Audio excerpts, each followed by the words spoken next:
ouais, je suis couché.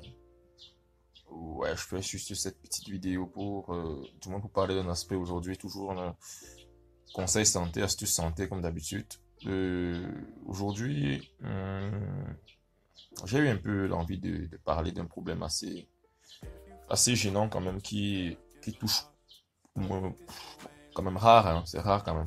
20% de la population. Touche pas beaucoup de personnes quand même. Et bon, j'ai quand même voulu parler de ça.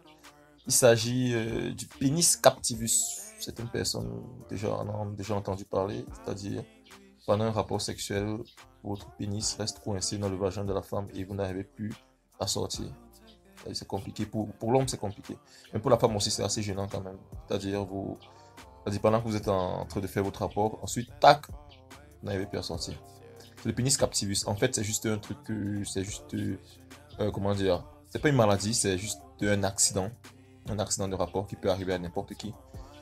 Surtout chez les femmes du moins lors du premier rapport sexuel chez les femmes, généralement ça arrive parce qu'il y a le muscle du périnée qui se contracte assez rapidement. Alors ça arrive dans quelles circonstances? Lorsque pendant le rapport, le muscle du périnée, le périnée c'est l'un des muscles voilà, présents dans l'appareil sexuel et génital féminin, le muscle du périnée se contracte, il serre le pénis, c'est-à-dire il serre le pénis et il se contracte de façon involontaire. Ce n'est pas la femme qui veut contracter son périnée en fait. Ça se serre et ça bloque le pénis de l'homme dans le vagin de la femme. Et du coup, là, c'est impossible pour l'homme de sortir, en fait. Et du coup, il reste coincé. Et c'est très gênant. Alors, si vous connaissez quelqu'un à qui c'est arrivé, ou bien si vous aussi, ça vous est déjà arrivé, euh, du moins, même si ça vous est pas encore arrivé, si voilà, cette vidéo vous intéresse et que vous sentez que voilà, vous avez besoin de ça, peut-être ça peut vous arriver, on sait jamais. Le plus important, c'est déjà, de garder son calme. Il faut garder son calme. Ce n'est pas une pratique mystique comme certaines personnes entendent parler. C'est pas forcément ça. Vous gardez votre calme et vous avez plusieurs alternatives. Première alternative, vous pouvez, vous l'homme, provoquer, comment dire, faire en sorte de ne plus être en érection. C'est-à-dire vous pensez à autre chose afin que vous ne soyez plus en érection. Une fois que vous ne serez plus en érection, votre pénis va, on va dire ça en termes assez banal, hein, votre pénis va s'endormir. Et puis, vous pouvez délicatement relâcher, du moins délicatement sortir, voilà, votre pénis du vagin de la femme. Une fois que votre pénis n'est plus en érection. Donc dans votre tête, vous pensez à autre chose qui fait en sorte que votre pénis ne soit plus en érection. Vous pourrez délicatement sortir, vous voyez un peu, du vagin de la femme. Ça, c'est d'un. De deux, vous pouvez endormir votre femme.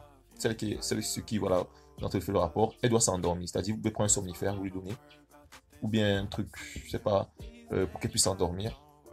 Soit un somnifère, soit, voilà, euh, je sais pas, si elle a sommeil, ou bien vous pouvez provoquer voilà, un endormissement peut-être, avec la fatigue et tout, vous demandez à votre femme de s'endormir. Une fois qu'elle va s'endormir, lorsque un être humain dort, tous ses muscles sont automatiquement relâchés. Et lorsqu'elle va s'endormir, le muscle du périnée aussi va automatiquement se relâcher.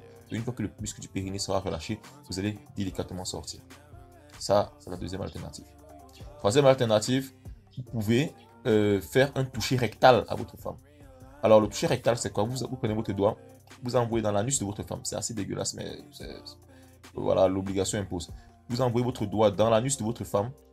Et qu'est-ce qui va se passer? Une fois que le doigt sera dans l'anus de la femme, ça va provoquer, voilà, un relâchement du muscle du périnée automatique.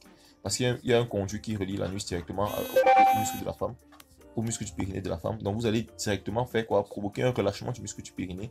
Et une fois que le muscle du périnée sera relâché, directement, vous pourrez, voilà, sortir votre pénis et continuer d'autres occupations. Voilà, la quatrième alternative est bien évidemment, c'est d'appeler un médecin qui pourra peut-être venir, voilà, comme je parlais tout à l'heure d'endormissement, il pourra venir injecter, voilà, une solution à votre femme pour qu'elle puisse s'endormir ou bien trouver une autre solution pour pouvoir régler ce problème. Mais si vous voulez gérer ce problème de façon intime, sans toutefois interpeller qui que ce soit, ce message peut éventuellement vous aider.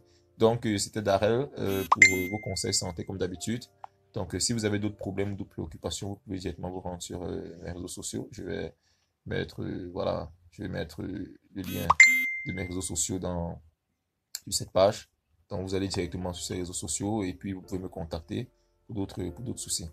Donc, ciao et sortez couverts. Bye.